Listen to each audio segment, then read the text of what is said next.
Good morning student. अज असीं करांगे lesson number 1 जिहड़ा कि पेंडू विकास शुरू किया होया ही। तो बेटा इहदा पार्ट 3 करन जा रहे हैं। तो यह साडा लास्ट जिहड़ा हैगा इसे वीडियो विच इसे पार्ट विच साडा लैसन कंप्लीट हो जाएगा। ठीक है, तो नैक्सट वीडियो विच असीं अगला पार्ट लैसन करांगे। तो साडा 5th नंबर ते क्वेश्चन बनता है कि भारत विच सहकारी मार्केटिंग सोसाइटियां दीयां कमियां जां कमजोरियां दा वर्णन करो।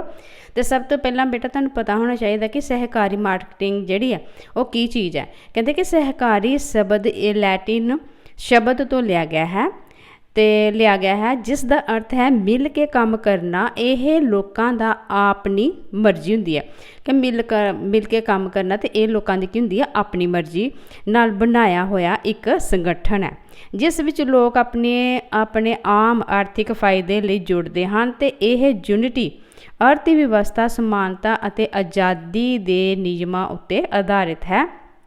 पर भारत विच कोऑपरेटिव मार्केटिंग सोसाइटियां दियां कुछ कमियां या कमजोरियां भी हैं जिन्हां दा वर्णन हैगा इस तरह। ठीक है, पहले नंबर ते आएगा साडा तंग आधार अते सीमित दायरे। मतलब इहदा जिहड़ा आधार है, इहदा जिहड़ा बेस है, इहदा जिहड़ा स्कोप है बहुत घट है।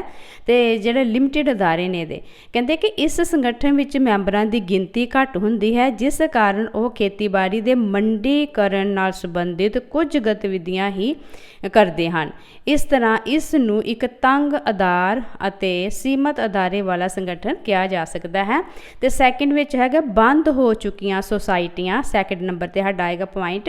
तो बेटा इहदे विच आएगा कि इस संगठन दियां कुछ सोसाइटियां वड्डी गिनती विच बंद हो गईयां हन। एक अनुमान अनुसार इस दियां लगभग 1/3 सोसाइटियां बंद होने कारण खत्म हो चुकियां हन। मतलब पहला बंद हुई जो उन्होंने नहीं शुरू किया गया तो उन्हों की होंद खत्म हो गई। ठीक है, अगे गया कहते कि गरीब पूंजी आधार आम तौर पर सीमात और छोटे किसान ही इस संगठन के मैंबर होंदे हैं जिस करके इन्हां दी माड़ी वित्ती स्थिति उन्हां दे पूंजी मूल विच महत्वपूर्ण योगदान पाउण दे योग नहीं हुंदे। इसलिए CMS दा पूंजी आधार कमज़ोर रहिंदा है। ठीक है बेटा, क्योंकि पैसे नहीं होंगे तो जोड़े गरीब इंसान है ये ज़्यादातर नहीं कर सकते, योग नहीं दे सकते, जिदे करके जोड़ा पूंजी आधार जोड़ा कमज़ोर हो जाता है। अगे गया कि तालमेल की घाट। कहते केंद्रीय और राज्य सहकारी मंडीकरण सभावां विच सहयोग और तालमेल की घाट रहिंदी है जिसके सिट्टे वजों यह अपने उद्देश्यों को प्राप्त करने में असफल रहिंदा है। अगे गया भ्रिष्टाचार। कहते CMS नूं भ्रष्टाचार दियां समस्यावां दा सामना करना पै रहा है। क्रैडिट प्राप्त करन लई अते CMS तो होर सहूलतां प्राप्त करन लई किसानां नूं CMS दे अधिकारियां नूं रिश्वत देनी पैंदी है। ठीक है, तो इस करके इन्हां विच की आ रहा भ्रिष्टाचार आ रहा। अगे गया कि विकास की घाट। कहते कि CMS अपने लिए एक साख बनाउण विच असफल हैं। मतलब कोई ब्रांच का निर्माण करने में असफल हैं। इसलिए एक विशाल बहुत सारे किसानों नूं CMS दे कम काज और अभ्यास विश्वास नहीं। मतलब बहुत सारे जो किसान उन्होंने इस चीज़ में विश्वास नहीं है। तो यदा छिट्टा की निकालेंगे अं कहते कि इस तरह कह सकते हैं कि भारत में सहकारी मंडीकरण सुभावां कुछ गंभीर कमियां हैं। कहने का मतलब है कि इस तरह कहा जा सकता है कि भारत में सहकारी मंडीकरण सुभावां दियां कुछ गंभीर समस्यावां हैं जां कमियां हैं जां कमजोरियां हैं। ठीक है बेटा, तो साडा सैकेंड क्वेश्चन बनेगा कि इन्हां चीज़ों को सुधार किस किया जा सकता है। क्वेश्चन पढ़ांगे। कहते कि भारत में सहकारी मार्केटिंग सोसाइटी के काम काज में सुधार करने लई सुझाव दिओ। तो सब तो पहला है व्यापक अदारे। कहते कि CMS नूं अपने कारज नूं सिर्फ खेतीबाड़ी मंडीकरण तक ही सीमित नहीं करना चाहिए। इसलिए इन्हां नूं खेतीबाड़ी के विकास नाल संबंधित बहुआयामी गतिविधियां नूं शुरू करना चाहिए या शुरू करने की लोड़ है। अगे गया बंद हो चुकियां सोसाइटियां की समस्या का हल। हुण कहते कि जिहड़ियां बंद हो गया उन्होंने फिर खोलो दोबारा। जिस तरह कि इत्थे लिखा है कहते सारे MS नूं कार्यशील बनाउण लई इस दियां बंद हो चुकियां सोसाइटियां नूं खोलना चाहिए है अते इन्हां सोसाइटियां नूं कुशल अते प्रभावी बनने लई हर तरह की मदद प्रदान करनी चाहिए है। ਤੇ 3rd ਨੰਬਰ ਤੇ ਆ ਕਹਿੰਦੇ ਪੂੰਜੀ ਆਧਾਰ ਨੂੰ ਮਜ਼ਬੂਤ ਕਰੋ। ਕਹਿੰਦੇ CMS ਦੇ ਪੂੰਜੀ ਆਧਾਰ ਨੂੰ ਮਜ਼ਬੂਤ ਕੀਤਾ ਜਾਣਾ ਚਾਹੀਦਾ ਹੈ ਅਤੇ ਇਸ ਲਈ ਸਰਕਾਰ ਨੂੰ MS ਨੂੰ ਵਧੇਰੇ ਫੰਡ ਪ੍ਰਦਾਨ ਕਰਨੇ ਚਾਹੀਦੇ ਹਨ ਤਾਂ ਜੋ ਉਹ ਵਧੇਰੇ ਕੁਸ਼ਲਤਾ ਨਾਲ ਕੰਮ ਕਰ ਸਕਣ, ਕਿਉਂਕਿ ਪੈਸਾ ਹੋਏਗਾ ਤਾਂ ਜ਼ਿਆਦਾ ਬੈਟਰ ਕੰਮ ਕਰਨਗੇ। ਅੱਗੇ ਹੈਗਾ ਬਿਹਤਰ ਤਾਲਮੇਲ। ਹੁਣ ਕਹਿੰਦਾ ਕਿ ਪ੍ਰਾਇਮਰੀ ਤੇ ਕੇਂਦਰੀ ਅਤੇ ਰਾਜ ਸਰਕਾਰਾਂ ਅਤੇ CMS ਵਿਚਕਾਰ ਵਧੀਆ ਸਹਿਯੋਗ ਹੋਣਾ ਚਾਹੀਦਾ ਹੈ ਤਾਂ ਜੋ ਇਹ CMS ਨੂੰ ਉਹਨਾਂ ਦੇ ਉਦੇਸ਼ ਨੂੰ ਪ੍ਰਾਪਤ ਕਰਨ ਵਿੱਚ ਮਦਦ ਕਰੇ। ਤੇ ਅੱਗੇ ਹੈਗਾ ਲੋੜੀਂਦੀ ਸਰਕਾਰੀ ਸਹਾਇਤਾ। ਇਸ ਸੰਗਠਨ ਨੂੰ ਸਰਕਾਰ ਵੱਲੋਂ ਜ਼ਿਆਦਾ ਤੋਂ ਜ਼ਿਆਦਾ ਸਹਾਇਤਾ ਅਤੇ ਮਦਦ ਪ੍ਰਦਾਨ ਕਰਨੀ ਚਾਹੀਦੀ ਹੈ ਤਾਂ ਜੋ ਇਹ ਸੰਗਠਨ ਵਧੀਆ ਤਰੀਕੇ ਨਾਲ ਕੰਮ ਕਰੇ। ਨੈਕਸਟ ਹੈ ਭ੍ਰਿਸ਼ਟਾਚਾਰ ਅਤੇ ਹੋਰ ਦੁਰਵਿਹਾਰਾਂ ਤੇ ਜਾਂਚ ਕਰਨ ਦੀ ਲੋੜ।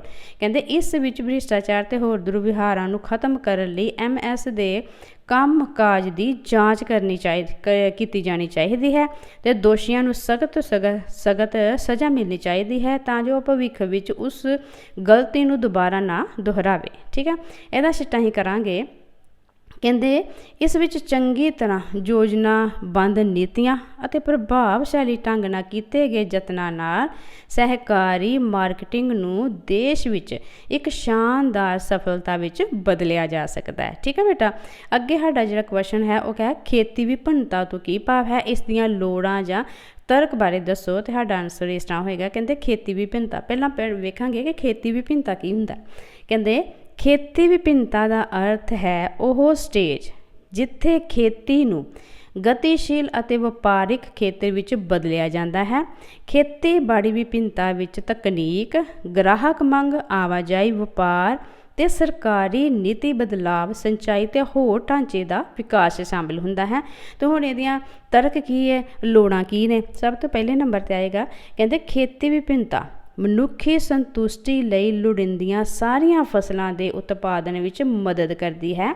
ਇਹ ਅਨਾਜ, ਪਲਸ ਮਤਲਬ ਦਾਲਾਂ, ਤੇਲ, ਬੀਜ, ਫਲ, ਸਬਜ਼ੀਆਂ ਆਦਿ ਦੇ ਉਤਪਾਦਨ ਕਰਨ ਲਈ ਲੋਕਾਂ ਦੀ ਜ਼ਿਆਦਾ ਤੋਂ ਜ਼ਿਆਦਾ ਮਦਦ ਕਰਦੀ ਹੈ ਜੋ ਮਨੁੱਖੀ ਖਪਤ ਲਈ ਬਰਾਬਰ ਮਹੱਤਵਪੂਰਨ ਹਨ। ਠੀਕ ਹੈ, ਦੂਜੇ ਨੰਬਰ ਤੇ ਆਏਗਾ ਸਾਡਾ ਬੇਟਾ ਕਹਿੰਦੇ ਖੇਤੀ ਵਿਭਿੰਨਤਾਵਾਂ ਕਿਸਾਨਾਂ ਨੂੰ ਵਧੇਰੇ ਅਤੇ ਸਥਿਰ ਆਮਦਨ ਪੈਦਾ ਕਰਦੀ ਹੈ। ਜਿਹੜੀ ਖੇਤੀ ਵਿਭਿੰਨਤਾ ਹੈ ਉਹ ਵਧੇਰੇ ਤੇ ਸਥਿਰ ਆਮਦਨ ਪੈਦਾ ਕਰਦੀ ਕਿਸਾਨਾਂ ਲਈ ਅਤੇ ਇਹ ਕਿਸਾਨਾਂ ਦੀ ਆਰਥਿਕ ਖੁਸ਼ਹਾਲੀ ਨੂੰ ਉਤਸ਼ਾਹਿਤ ਕਰਦੀ ਹੈ। ਜਦੋਂ ਉਹਦਾ ਆਰਥਿਕ ਲੈਵਲ ਜਿਹੜਾ ਇਕਨੋਮੀ ਲੈਵਲ ਠੀਕ ਹੋ ਜਾਏਗਾ ਕਿਸਾਨ ਦਾ, ਤਾਂ ਉਹਦੀ ਲਾਈਫ ਵੀ ਜਿਹੜੀ ਹੈ ਖੁਸ਼ਹਾਲ ਹੋ ਜਾਏਗੀ। ਤੇ ਨੈਕਸਟ ਹੈ ਕਹਿੰਦੇ ਖੇਤੀ ਵਿਭਿੰਨਤਾ ਖੇਤੀ ਦੇ ਵਿਕਾਸ ਨੂੰ ਉਤਸ਼ਾਹਿਤ ਕਰਦੀ ਹੈ ਤੇ ਬਦਲੇ ਵਿੱਚ ਇਹ ਆਰਥਿਕ ਵਿਕਾਸ ਨੂੰ ਵੀ ਉਤਸ਼ਾਹਿਤ ਕਰਦੀ ਹੈ। ਜੇ ਸਾਡਾ ਜਿਹੜਾ ਹੈ ਸਾਡਾ ਖੇਤੀ ਵਿਕਾਸ ਜਿਹੜਾ ਜ਼ਿਆਦਾ ਹੋਏਗਾ ਤੇ ਸਾਡਾ ਆਰਥਿਕ ਵਿਕਾਸ ਵੀ ਆਟੋਮੈਟਿਕਲੀ ਸਾਡਾ ਜਿਹੜਾ ਵਧੀਆ ਹੋ ਜਾਏਗਾ। ਉਤਸ਼ਾਹਿਤ ਕਰਦਾ ਹੈ ਆਰਥਿਕ ਵਿਕਾਸ ਨੂੰ ਤੇ ਖੇਤੀ ਵਿਕਾਸ ਨੂੰ। ਠੀਕ ਹੈ, ਅੱਗੇ ਹੈ ਕਿ ਖੇਤੀ ਵਿਭਿੰਨਤਾ ਸਵੈ ਨਿਰਭਰਤਾ ਪ੍ਰਾਪਤ ਕਰਨ ਵਿੱਚ ਵੀ ਮਦਦ ਕਰਦੀ ਹੈ ਜਿਸ ਨਾਲ ਦੇਸ਼ ਨੂੰ ਖੇਤੀਬਾੜੀ ਉਤਪਾਦ ਆਯਾਤ ਕਰਨ ਦੀ ਲੋੜ ਨਹੀਂ ਪੈਂਦੀ ਕਿਉਂਕਿ ਇਸ ਦੁਆਰਾ ਉਹ ਸਾਰੀਆਂ ਲੋੜੀਂਦੇ ਉਤਪਾਦਾਂ ਦਾ ਉਤਪਾਦਨ ਕੀਤਾ ਜਾਂਦਾ ਹੈ। ਠੀਕ ਹੈ, ਇਹਦੇ ਨਾਲ ਹੁਣ ਇਹ ਵੀ ਫਾਇਦਾ ਹੋ ਜਾਂਦਾ ਹੈ।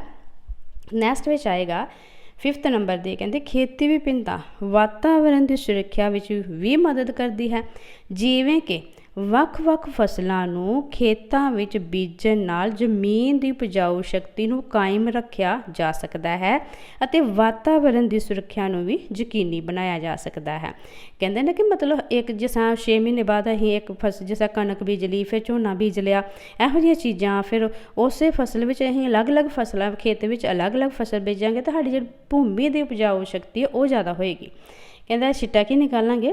ਕਹਿੰਦੇ ਕਿ ਇਸ ਤਰ੍ਹਾਂ ਖੇਤੀ ਵਿਭਿੰਨਤਾ ਦੇ ਕੁਝ ਮਹੱਤਵਪੂਰਨ ਲਾਭ ਵੀ ਹਨ ਅਤੇ ਇਹ ਇਸ ਦੇ ਕਾਰਨ ਵੀ ਹਨ। ਬੇਟਾ ਇਹ ਤਾਂ ਇਸ ਆਣਾ ਇਹੀ ਇਸ ਦੇ ਕਾਰਨ, ਲਾਭ ਤਾਂ ਹੈਗੇ ਹੀ ਆ ਤੇ ਇਹ ਵੀ ਇਸ ਦੇ ਕਾਰਨ ਵੀ ਆ। ਅੱਗੇ ਹੈਗਾ ਜੈਵਿਕ ਖੇਤੀ ਤੋਂ ਕੀ ਭਾਵ ਹੈ, ਇਹਦੇ ਲਾਭ ਦੱਸਣੇ।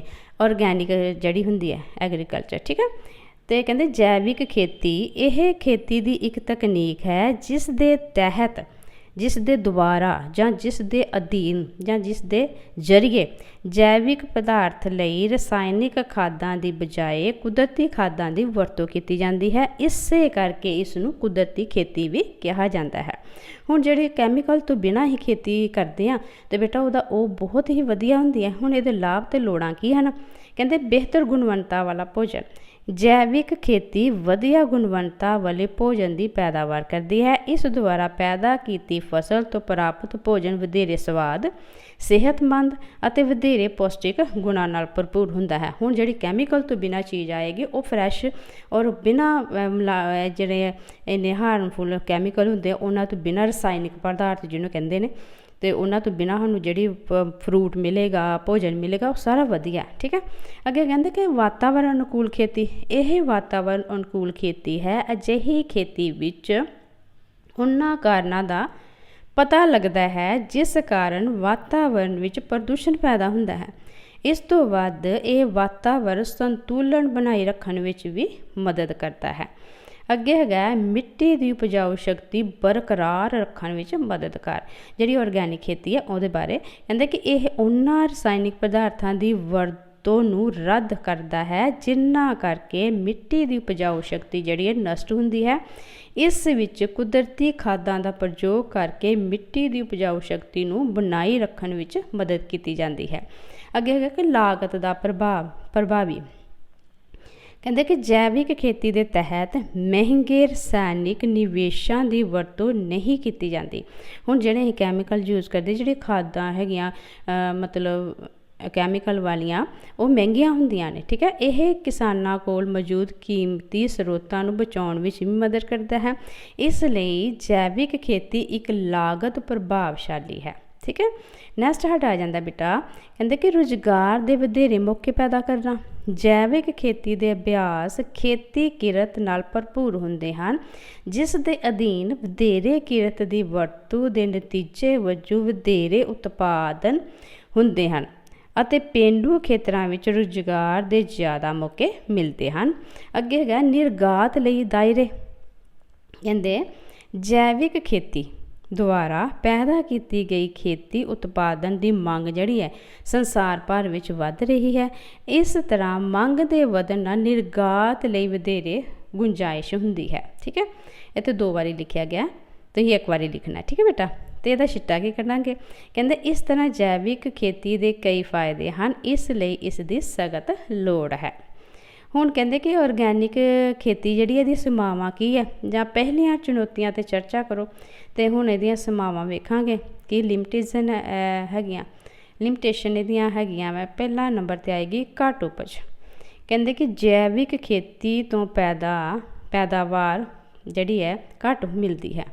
ਖਾਸ ਕਰਕੇ ਸ਼ੁਰੂਆਤੀ ਸਾਲਾਂ ਵਿੱਚ ਇਸ ਦੀ ਪੈਦਾਵਾਰ ਬਹੁਤ ਹੀ ਘੱਟ ਹੁੰਦੀ ਹੈ, ਜਿਸ ਦੇ ਸਿੱਟੇ ਵਜੋਂ ਕਿਸਾਨਾਂ ਦੀ ਆਮਦਨ ਘਟਦੀ ਹੈ ਤੇ ਇਸ ਨੂੰ ਅਪਣਾਉਣ ਤੇ ਉਹਨਾਂ ਨੂੰ ਨਿਰਾਸ਼ਾ ਦਾ ਸਾਹਮਣਾ ਕਰਨਾ ਪੈਂਦਾ।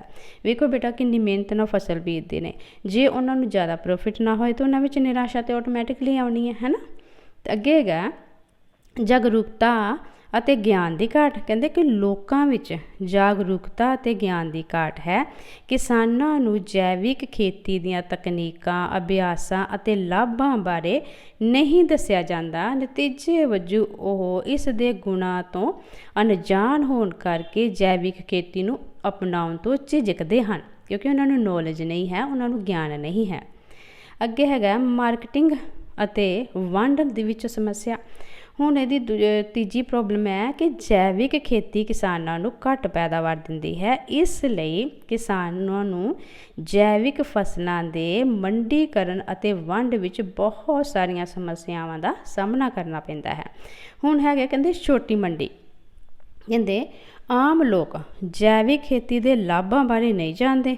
ਇਸ ਤੋਂ ਇਲਾਵਾ ਇਸ ਨਾਲ ਜੈਵਿਕ ਫਸਲਾਂ ਦੀ ਕੀਮਤ ਜ਼ਿਆਦਾ ਹੁੰਦੀ ਹੈ ਅਤੇ ਇਸ ਦੇ ਬਾਜ਼ਾਰ ਦਾ ਆਕਾਰ ਕੀ ਹੁੰਦਾ? ਛੋਟਾ ਹੁੰਦਾ ਹੈ। ਅੱਗੇ ਗਿਆ ਖੁਰਾਕ ਸੁਰੱਖਿਆ ਦੀ ਚੁਣੌਤੀ।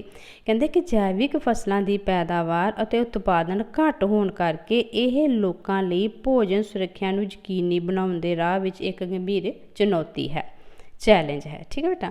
ਇਸ ਤੋਂ ਬਾਅਦ ਆਏਗਾ ਸਾਡਾ ਕਹਿੰਦੇ ਕਿ ਛੋਟਾ ਜੀਵਨ।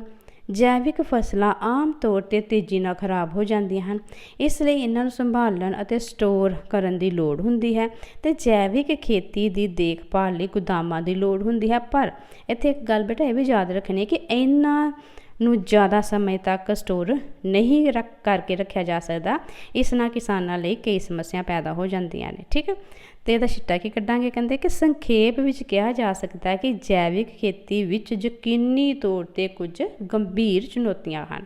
ਠੀਕ ਹੈ ਬੇਟਾ, ਇਸ ਤਰ੍ਹਾਂ ਸਾਡਾ ਜਿਹੜਾ ਪੇਂਡੂ ਵਿਕਾਸ ਲੈਸਨ ਪੂਰਾ ਕੰਪਲੀਟ ਹੋ ਗਿਆ। 2 ਵੀਡੀਓ ਵਿੱਚ ਹੀ ਹੋ ਗਿਆ, ਮੇਰੇ ਖਿਆਲ ਨਾਲ 3 ਵੀਡੀਓ 'ਚ ਹੋਇਆ।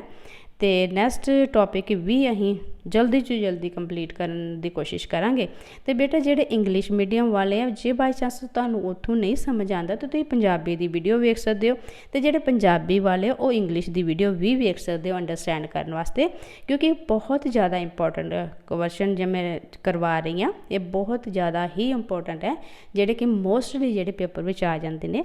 ਸੋ ਬੀ ਕੇਅਰਫੁਲ, ਅੱਛੀ ਤਰ੍ਹਾਂ ਪੜ੍ਹੋ ਅਤੇ ਨੈਕਸਟ ਵੀਡੀਓ 'ਚ ਮਿਲਦੇ ਹਾਂ। Take care.